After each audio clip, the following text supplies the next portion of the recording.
Hey guys, I'm Sarah and I am back with I thought I'd do a bit of a winter veggie patch update.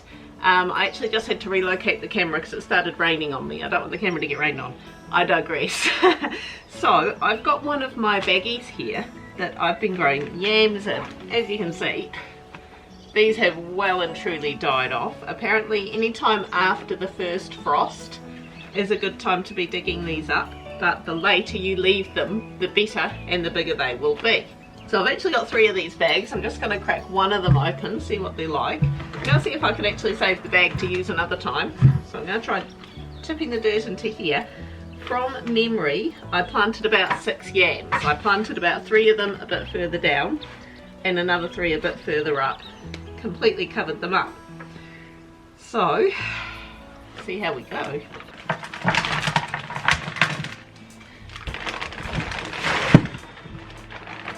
I'm actually going to take this dirt over to the veggie patch, chuck it in the veggie patch and sort it out over there. Alright, so from 6 yams, I got those. Maybe not the giant bounty I was hoping, but that's fine. That was only 1 bag, so between the, all 3 of the bags we'll get triple that. I had about 6 in each bag, but that's okay because I did just put them in quite a small bag. Apparently the bigger area you give them, the more they will spread, the more they will grow. I have got plans for a slightly bigger area for them next season. What I'm going to do now is I'm going to head over to a field where I buried some Jerusalem artichokes last year. So this is what our Jerusalem artichokes are currently looking like. Pretty dead. So I'm hoping they're ready. Unfortunately, the grass is looking very much alive. Now the reason I planted these artichokes here as well is, as I say, apparently they're really hard to get rid of. And this is just sort of a bit of a nothing area on our land, so I've got no problem with them taking over for a while. The Jerusalem artichoke, it's not an artichoke and it is not from Jerusalem. The word Jerusalem sounds very similar, and I'm sure I'll put a word up, to the Italian word of sunflower. And the Jerusalem artichoke is actually a member of the sunflower family. Over spring, summer, they come out in these lovely yellow flowers. The word artichoke, that got adopted because apparently they taste very similar. They've got a very sort of subtle flavour that is very similar to an artichoke. So hence why they're called a Jerusalem artichoke. Go figure. We're growing stuff. Now my plan here is actually not to dig these all up, because I want to leave some in the ground. You can leave these things in the ground at pretty much any time of year. I think these ones I planted around August, I think. But you can just leave them in the ground any time of year. They don't store well, so you want to dig them up when you're planning on eating them. So I actually just want to dig enough up to supplement some roast veggies for us to have for dinner tonight. They make really nice chippies too. And I just want to leave them in the ground and I just want to let them spread. So, cool. Oh, look at them. Oh, hey. That's cool. Break off some of these. I'm actually just going to leave some of them in the ground.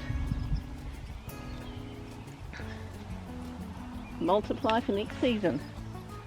So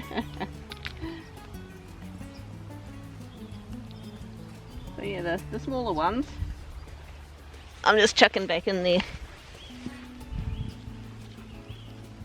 And hopefully they're as hard to get rid of as they say. There we go, got a shovelful. But that's pretty cool. It's sort of a good example of thinking ahead. You think ahead, look at my hands, that's awesome, to something that might not be ready for another year, but in a year's time, do your future self a favour. I'm now very happy that I planted artichokes and yams. Definitely going to save, well, I don't need to save the artichokes. I didn't even dig all the plants up. I left quite a few of them. I might get another feed out of them before I decide just to leave them for another year. But hopefully next year we'll get even more yams. So there we go. Well, hey. Okay, so after completely neglecting this garden for quite some time, I've done a bit of weeding in a patch and I'm going to do some planting. This is some of the garlic I grew last season. and I'm going to break off some of the bigger cloves and plant them. Now this completely ties in with what I was saying before about doing something to thank your future self, because this stuff takes sort of 6-7 months to actually sprout up and be ready. I think I planted this garlic about this time last year, and it was about January, I think. Apparently it's more like December you should be harvesting it, but I think mine was more like January it was ready.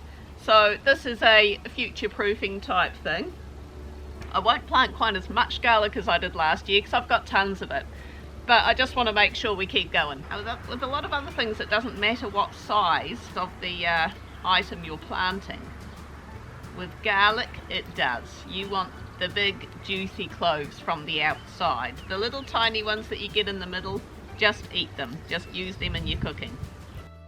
I want to plant them about 15 centimetres apart, about 5 centimetres deep. Little pointy bit facing upwards. Then the key is remembering where they are when they start popping up. When they start popping up, these look like grass, so you've got to be a bit careful about weeding. I'm also going to plant some radishes, because apparently you can plant radishes all year round. I love radishes because they are really easy to grow. I've always found them so easy, and they're quick.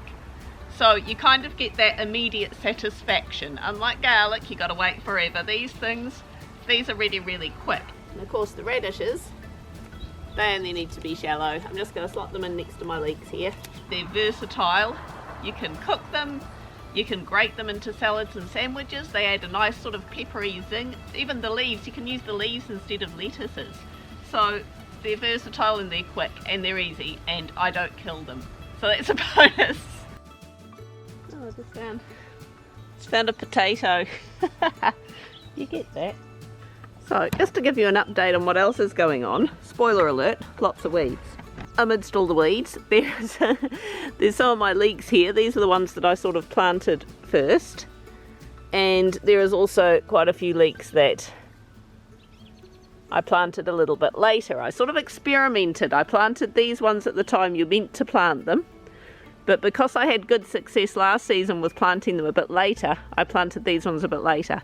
So I'm hoping they're all actually going to be ready, just at different times. Over here is where I had my broccoli and my cauliflowers growing.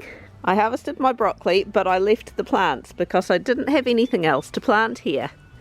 But if you look, I quite often come out here and pluck these little bits, because there's actually quite a lot that will actually just, if you leave the plant, just keep growing, and you can just snip those off, use them, use the flowers as well. Look at that one, I never noticed that one sneaky down there. But that's all still edible. So, you know, if you're not going to be using the veggie patch for anything else, just leave your broccoli plants there, and they'll just keep producing. Obviously not the big juicy heads, apart from maybe that one. That's getting decent. The big juicy heads that they originally had, but they'll keep providing enough for you to just, you know, keep snipping bits. I have a couple of random silver beet. I did plant quite a bit of silver beet, but 2 plants survived. Well done them. These leeks here is quite amusing because I didn't plant them, but this is where I had my leek growing last season, and I think quite a few of them, when I pulled them out, I must have left a little bit of the root behind, and they've just sprung back up. So awesome. Weeds, weeds, weeds, weeds. Don't look at them. Now, lettuce. Funnily enough, the lettuces that you see succeeding here, these are all ones that I planted from seed, and I think in my last video I actually announced that they weren't doing very well, and I planted some seedlings that I'd got from Mitre 10. The seedlings that I got from Mitre 10 are looking like that. Yeah, I need to get rid of them. The seedlings were just late bloomers, and they popped up all around them. Deli counter greenhouse. I also have lettuces growing, so those lettuces are still doing well. They're not growing like really quick, but every now and then I can come out and pluck some leaves, so that's good. And there are weeds. And I do see pictures of people with their great big broccolis and cauliflowers that they've grown, and well, That's as big as mine's getting so far. There's not a really much anything going on there. I mean, I haven't killed them, but so, you know, I'll just leave them, see what they do, see if I get anything. Also, we got some carrots. Now, I planted these sort of at the start of winter. I have plucked the odd one out, but they're still very pale. You know, there's not a lot of flavour, not a lot to them. Actually, that one looks alright. That one looks alright. So they are still growing in winter, but just a lot slower. I have a few spinaches growing here. I've been coming out here actually most nights. I use spinach quite a bit, and just plucking leaves off them. And also bok choy. So I quite often come out and just pluck a few spinach leaves, a few bok choy leaves, and, you know, any kind of one-pot dinners that we're having, just throw them in. Always good to have some leafy stuff going on. I actually had a go at planting onions as well at some point. I've never been able to grow onions. If anyone's got any onion growing tips for me, throw them at me, please. That's what's happening at the moment. Not a lot during winter other than a lot of weeds. But it feels good to get something in the ground. Hopefully the radishes will do okay. As you saw, I used up some potatoes and pumpkins that I grew last season in our dinner the other night. So it is a great feeling just to have homegrown produce put on a plate. So there we go. Hit like, leave me a comment down below, hit subscribe, and we'll catch you next time. Bye.